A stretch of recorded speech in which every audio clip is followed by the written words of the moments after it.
हाँ सर, किस प्रकार का बजट रहा और क्या रहा आपको, क्या रेवड़ियाँ बांटी है, क्या बांटा है? आज का जो बजट है वो पूरे प्रदेश के सभी वर्गों को निराश करने वाला बजट था। इस बजट की खास बात एक ही थी कि 20 बार देश के प्रधानमंत्री नरेंद्र मोदी जी का नाम का वाचन किया गया और 20 बार मुख्यमंत्री भजनलाल शर्मा जी के नाम का वाचन किया गया।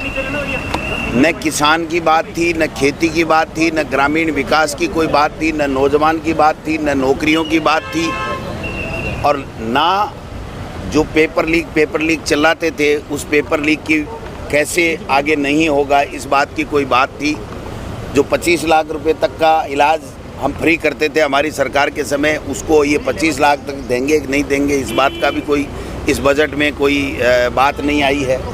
जो 2000 रुपये बिजली के फ्री मिलते थे कृषि के और 100 यूनिट बिजली फ्री मिलती थी, उसको भी नए लोगों को ये देंगे कि नहीं देंगे इस बात की भी कोई बात आई नहीं है। 4 लाख नौकरियों की बात करने वाले लोग और 60,000 करोड़ रुपए की सड़कें बनाने की बात करने वाले लोग, ये पहली साल का बजट है। 5 साल का बजट साथ ही पढ़ रहे हैं क्या? 5 साल में तो क्या क्या यहाँ होंगे, क्या नई नई चीज़ें आएंगी, क्या नहीं होगा, ये सब चीज़ देखने वाली होगी। तो जब तक केंद्र का बजट नहीं आता इनके लिए देने के लिए कुछ भी नहीं था, इसलिए सबको निराश किया है। केवल किले और महलों की बातें हुई हैं। किले और महलों से गरीब का पेट नहीं भरता है, किसान मजबूत नहीं होता है, मातृशक्ति मजबूत नहीं होती है, बच्चों को बेरोजगारों को नौकरियां नहीं मिलती हैं। इसलिए मैं समझता हूं कि ये जो बजट है ये पूरे तरीके से प्रदेश की जनता को, आम जन को, गरीब को, सभी वर्गों को निराश करने वाला बजट था। ये केवल आपसी लड़ाई थी कि सरे कौन ले, मुख्यमंत्री जी लें कि वित्त मंत्री जी लें, और उसके चक्कर में ये जो बजट बनाया गया और जो वाचन किया गया है ये दिशाहीन बजट है। न पढ़ने वाले के समझ में आया कि क्या बजट बढ़ा, न सुनने वाले के समझ में आया कि क्या इसमें दिया गया है। क्या लग रहा है आपको कि ये बजट भी दिल्ली से बन करके आया है? बीजेपी आपकी पिछली सरकार पर तुष्टीकरण का आरोप लगाती थी, अब खाटू श्याम जी को 100 करोड़ त्योहार मनाने के लिए मंदिरों को स्पेशल बजट अल्पसंख्यकों को क्या दिया है? अल्पसंख्यकों को क्या दिया? इनकी प्रायोरिटी में ही नहीं है। गरीब, अल्पसंख्यक, दलित, पिछड़ा, ये तो संविधान को ख़त्म करने वाले लोग हैं, संविधान को नहीं मानने वाले लोग हैं। ये तो किलों की और महलों की बातें करेंगे, इसके अलावा भाई साहब आपको लग रहा है बात करेंगे किसी की बात। भाई साहब आपको लग रहा है कि ये बजट भी दिल्ली से पर्ची की तरह आया है? डोटासरा जी, ये मैं क्या कहूँ आपको, दिल्ली से आया, यहाँ से आया, लेकिन ये बजट जो है ये पढ़ने वाले के समझ में नहीं आया। ये बनाने वाला ही जानता है कि उसने ये आंकड़ों का और शब्दों का मायाजाल बना करके दे दिया। हाँ। और ये इसीलिए दिया कुमारी जी आज थोड़ी सी उदास थी कि ये क्या हो गया मेरे साथ, क्या खेला हो गया, किसने कर दिया, ये क्या लिख करके मेरे को पकड़ा दिया कि मुझे पढ़ना पड़ रहा है। लेकिन लोगों में सत्ता पक्ष में भी उत्साह नहीं था और सारे के सारे मुंह लटकाए बैठे थे। मैं समझता हूं कि प्रदेश की जनता इनको माफ़ नहीं करेगी। इन्होंने बड़े बड़े वादे प्रदेश के लोगों से किए थे, उन वादों के ऊपर एक शब्द भी इन्होंने नहीं बोला।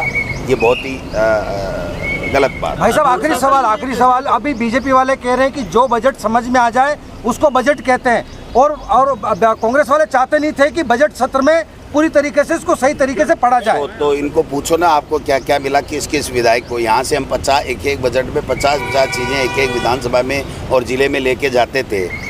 आज ये कंफ्यूज लोगों को पूछो कि आपने बजट में क्या मिला, आपको कोई तहसील मिली, उप तहसील मिली, SDM मिला, कितने किलोमीटर सड़कें मिली, पानी का कोई प्रोजेक्ट है, कोई बड़ा प्रोजेक्ट मिला, क्या मिला है, इनको पूछो तो सही। है तो ऐसे ही ताड़ियां बजा रहे थे बस। क्या लग रहा है आपको ये इसका लपोलुआब, हाँ, बजट का लपोलुआब बहुत ही मतलब मुझे गंभीर आपत्ति है इस बात की कि किरोड़ी लाल मीणा जी बहुत ही वरिष्ठ नेता हैं, कृषि किसान परिवार से आते हैं, ST वर्ग से आते हैं।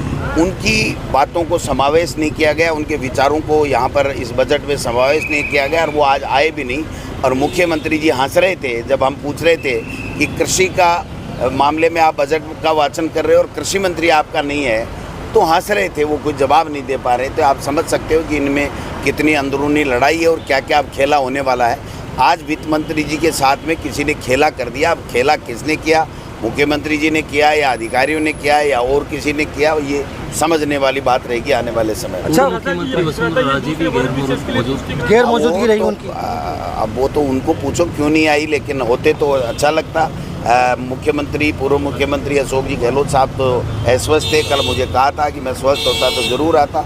अब उनका तो वो जाने, वो बताएं। बीजेपी वाले आधे पड़ते जितने भी अच्छा, संपर्क में। वसुंधरा जी का और भजन जी का अचानक से मिलना और बजट पता से नहीं एक दिन मिले कि पहले नहीं मिले, ये भी संदेह के घेरे में। वैसे राजेंद्र राठौड़ पर आपने तंज कसा? नहीं, तंज नहीं कसा। मैं राजेंद्र राठौड़ साहब का बहुत सम्मान करता हूँ। 7 बार इस सदन में लगातार आए और मैंने सही मायने में दिल से ये कहा कि उनकी कमी खल रही है।